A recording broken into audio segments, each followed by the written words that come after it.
El ministro de Asuntos Exteriores de Rusia, Sergei Lavrov, aseguró este miércoles que, mediante sus sanciones contra Moscú, Occidente decidió destruir la economía mundial para dar una lección a Rusia. Según estimó el canciller, Estados Unidos está arruinando a Europa económicamente, mientras sigue comprando a Moscú materiales críticos, incluido uranio. En realidad, Washington está arruinando a sus vasallos europeos y a su propio complejo industrial militar le da la oportunidad de ganar dinero, aseveró en una reunión en Moscú con embajadores celebrada para abordar la crisis ucraniana. Sigue imponiendo a la Unión Europea el caro gas natural licuado estadounidense, obliga a las empresas europeas a deslocalizar sus actividades en el otro lado del Atlántico, resumió el canciller ruso. En particular, esto se reflejó en que, según las estimaciones más conservadoras, la UE perdió hasta 250.000 millones de euros por la vigencia de las sanciones antirrusas, añadió Lavrov. Las sanciones persistirán. Por otro lado, el jefe de la diplomacia rusa señaló que, aunque Moscú es consciente de que las restricciones ilegales no se desvanecerán ni en un futuro próximo ni a largo plazo, no contemplan dicho escenario como una aspiración. Francamente, si me preguntan, no lo necesitamos y no porque apostemos por el aislamiento, la autarquía, en absoluto, sino, simplemente, porque Occidente ha decidido destruir la economía mundial para dar una lección a Rusia, para impedir que Rusia desempeñe en la escena internacional un papel acorde con su historia, su tamaño, sus capacidades, remarcó. Lavrov considera que uno de los objetivos que busca Occidente con sus sanciones es el de predisponer a la población rusa contra sus propias autoridades.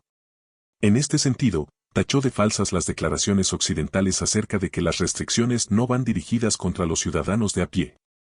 Repito una vez más, plantean la tarea de provocar disturbios, levantar al pueblo contra las autoridades, denunció. La desdolarización avanza. El canciller ruso indicó que, frente a la política sancionatoria de Occidente, los procesos de desdolarización seguirán cobrando cada vez más fuerza. Se registra una disminución gradual y constante de la cuota del dólar y del euro, subrayó. En este contexto, valoró la participación activa de China, la India, Turquía, Emiratos Árabes Unidos, Brasil, Arabia Saudita, Argentina, Kenia y Egipto en el proceso transitorio para pasar a los pagos en monedas nacionales. En particular, destacó los esfuerzos de Argentina y Brasil para crear una alianza monetaria entre los dos países que, en perspectiva, podría aglutinar a todas las naciones del Mercosur. Incluso se menciona un enfoque similar para la Comunidad de Estados Latinoamericanos y Caribeños, CELAC, dijo Lavrov. Además, destacó que la Comunidad de Estados Independientes y la Unión Económica Euroasiática ahora son las locomotoras del proceso de desdolarización, ya que en estas organizaciones el porcentaje del uso de divisas nacionales llega al 85 a 90%. Las Fuerzas de Defensa de Israel, FDI, aseguran haber eliminado a Mohsen Abu Sina, jefe de armas e industrias del Departamento de Fabricación de Hamás, en el transcurso de un ataque aéreo, comunicó el servicio de prensa del ejército hebreo. Desde el organismo señalan que Abu Sina era uno de los principales diseñadores de armas del movimiento radical palestino, así como un experto en la elaboración de armas estratégicas y cohetes usados por los milicianos. Por otra parte, las FDI publicaron dos videos, uno que muestra el desarrollo de las operaciones por parte de las tropas terrestres en la Franja de Gaza con uso de tanques y otros blindados, y otro en el que se aprecia una compilación de ataques aéreos contra los objetivos en el enclave palestino. Varios milicianos de Hamás también fueron abatidos mientras planeaban lanzar misiles antitanque contra las fuerzas terrestres israelíes. Asimismo, un avión de Israel atacó un emplazamiento que Hamás usaba para lanzar cohetes hacia el territorio israelí. Las FDI aseguran haber dividido el enclave palestino en dos partes con la ciudad de Gaza bajo cerco. Según el ministro de Defensa de Israel, Yoav Gallant, las FDI ahora combaten en el corazón de la ciudad de Gaza y aprietan el nudo en torno a Hamás. Aviones israelíes intensificaron esta madrugada los ataques en el centro de la Franja de Gaza, que causaron varios muertos y fallecidos en el campo de refugiados de Nuseirat, según la agencia de noticias palestina Wafa. Durante la noche, algunos de los ataques han golpeado zonas que ya estaban destruidas, especialmente en el barrio de Sujaidia, en el centro de Gaza. Expertos militares señalaron que el ejército israelí estaría destruyendo calles específicas para facilitar el avance de los tanques hacia el centro de la ciudad.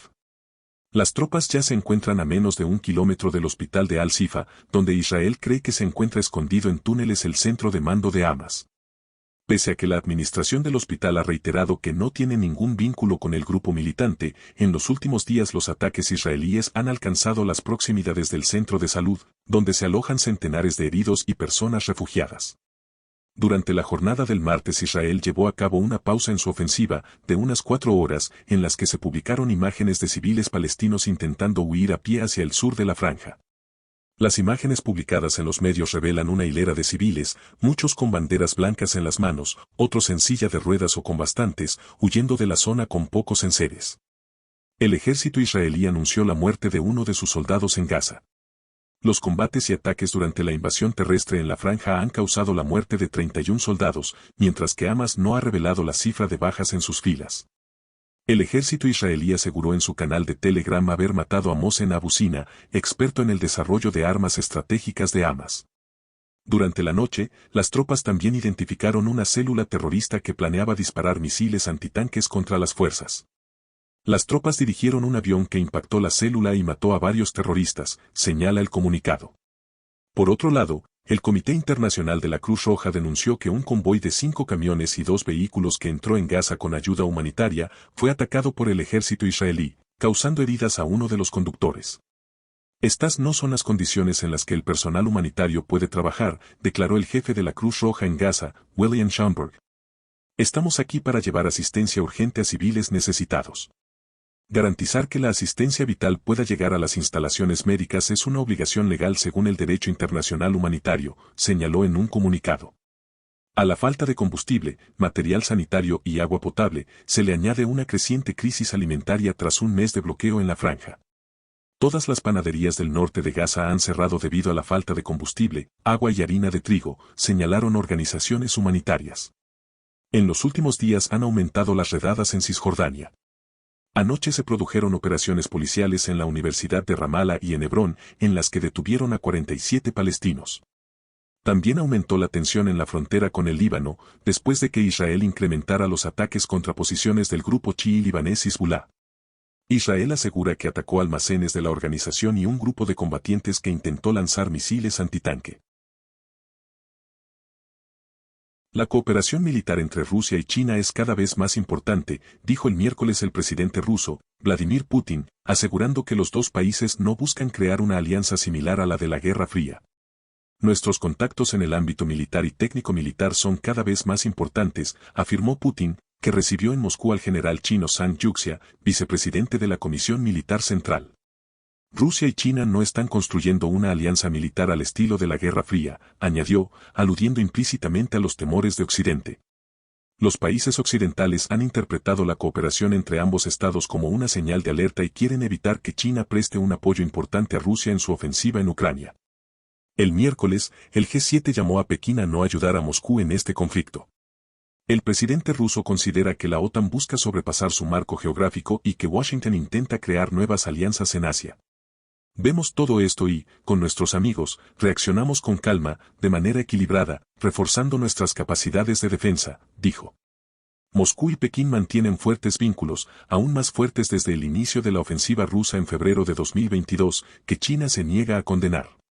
Vladimir Putin visitó China en octubre, su primer viaje a una gran potencia mundial desde el ataque de sus fuerzas en Ucrania hace casi 2 años. Veredicto positivo. La Comisión de Ursula von der Leyen recomienda a los gobiernos europeos iniciar las negociaciones para la entrada de Ucrania en la UE. Bruselas considera que el gobierno de Volodymyr Zelensky ha puesto en marcha hasta un 90% de las 7 grandes reformas previas exigidas en materia de lucha contra la corrupción y refuerzo del Estado de Derecho, al mismo tiempo que libra una guerra existencial contra Rusia. A la espera de que se complete el 10% restante, el Ejecutivo Comunitario pide a las capitales que den un voto de confianza a Kiev con el lanzamiento de las negociaciones de adhesión.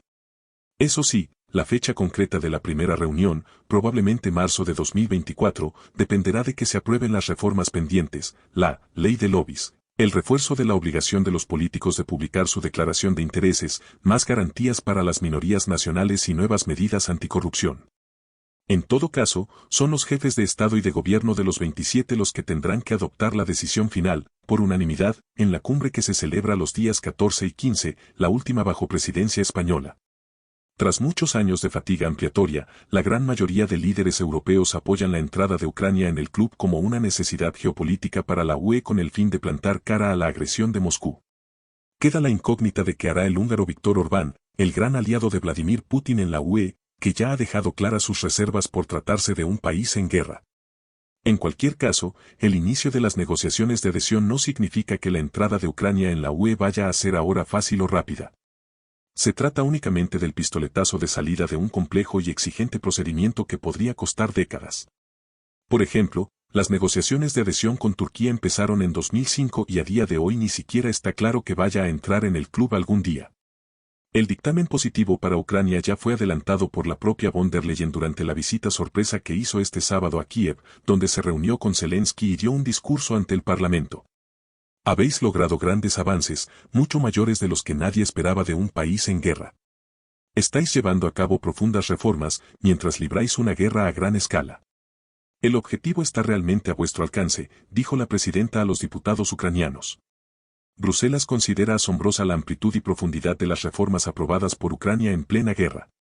Entre ellas, la reforma del Tribunal Constitucional, la elección del Consejo del Poder Judicial, el lanzamiento de un programa anticorrupción, los avances en la lucha contra el blanqueo de capitales, la nueva ley de medios o las medidas para frenar el control de los oligarcas sobre la vida pública. Estoy segura de que podréis alcanzar vuestro ambicioso objetivo, que la decisión histórica de abrir el proceso de negociaciones de adhesión se tome ya este año, dijo von der Leyen en su discurso ante el Parlamento ucraniano. La entrada en la UE se ha convertido en un objetivo estratégico para el gobierno de Zelensky desde el estallido de la guerra, en un intento de lograr garantías de seguridad permanentes frente a Rusia. El presidente envió su petición de adhesión a Bruselas apenas días después del inicio de la guerra. Y pese al escepticismo inicial, logró convencer a los líderes europeos que otorgaron a Ucrania el estatus de país candidato en junio de 2022. Celebro la recomendación de hoy de la Comisión Europea de iniciar negociaciones de adhesión a la UE con Ucrania. Este es un paso histórico que allana el camino hacia una UE más fuerte con Ucrania como miembro. Ucrania continúa su camino de reformas y espera ahora la decisión del Consejo Europeo en diciembre, ha escrito el presidente ucraniano en su cuenta de la red social X.